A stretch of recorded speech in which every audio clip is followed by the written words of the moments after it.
Hey friends, we just wanted to give you a little bit of a summer mid-year ministry update. And first, just let me say that I hope you're getting to do all of the things that you didn't get to do last summer. I hope you're traveling. I hope you're seeing family. I hope you're living in community. I hope you're doing just all of those wonderful things that we haven't been able to do for the last year. I want to share with you just a quick ministry update about some of the ministries that have been happening around the church. The first thing I want to share with you is that we have hired Megan Kerr as our director of digital ministry, or our digital ministry coordinator. In the past, Megan Kerr has served as one of our video editors, helping Pastor Alex and I get the services up and edited and recorded on all those pieces. But for the last several months, she's been working primarily with helping us getting our live streaming going, the camera operation that involves, our digital platforms that if you worship online, you see those on Sunday morning. And she has helped kind of fill some of the gaps that were left with Pastor Alex's transition. And so I'm sure you'll be seeing her around more and hearing from her, but we're excited to get her going and kind of see what digital ministry evolves into. Secondly, I want to share with you that you've heard a lot about family ministry in the last year, and you know that last winter, Staff Parish partnered with Co-Locate Ministry Consulting to come alongside us and do an assessment of our family ministries, so our children, our youth ministry, so that we would have an idea of the future direction and kind of just know, like, what's our starting point, where are we starting at. And I'm excited that assessment came back several weeks ago. Staff Parish looked at it, and Stacy Kerr has already begun coaching with Co-Locate, and that assessment is attached to this email for your viewing.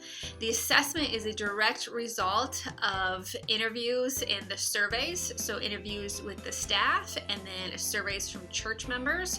So you will likely taken this survey back in around March or April, and that's kind of where this data is driven from. I want to just hit a couple of the high points. Some of the positives, we learned that the church really has a desire for intergenerational ministry and continuing to grow those relationships among our children and youth.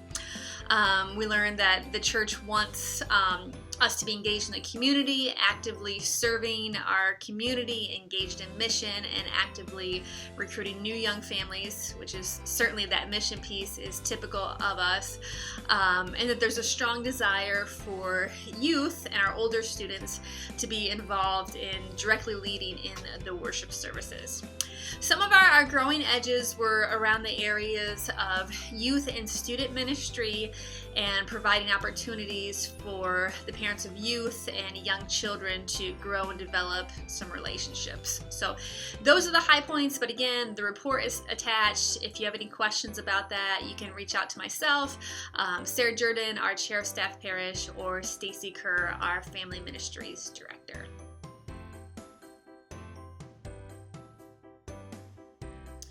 And finally, one of the things that trustees, the Administrative Council, and Staff Parish has had to work through is what do we do with this vacant property that Pastor Alex used to occupy, knowing that at this point we're not replacing the associate pastor role or hiring a staff person and using that property as part of compensation.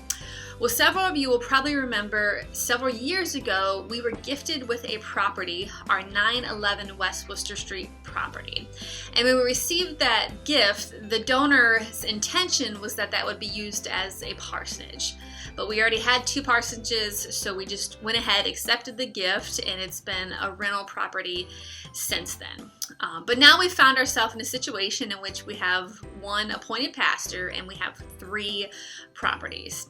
And so the trustees and the Administrative Council have voted unanimously to sell the Melrose Parsonage and use the proceeds from that sale to go directly to paying down our mortgage. So the proceeds from Melrose, all of that are going to go directly to what we know as casting nets, which will greatly accelerate paying off that debt, and I believe get us within a couple years, hopefully, of paying that off entirely.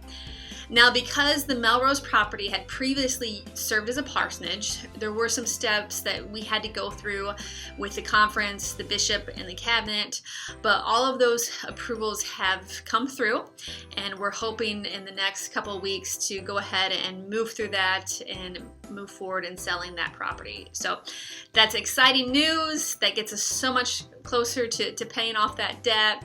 And what this means is that in the future, our 911 West Worcester Street property will serve as a parsonage if needed, if desired, in whatever direction the church moves in. So friends, I want to share that news with you. If you have any questions, feel free to reach out to the trustees or the ad board chair, Matt Kerr, or our lay leader, Ed Metzger.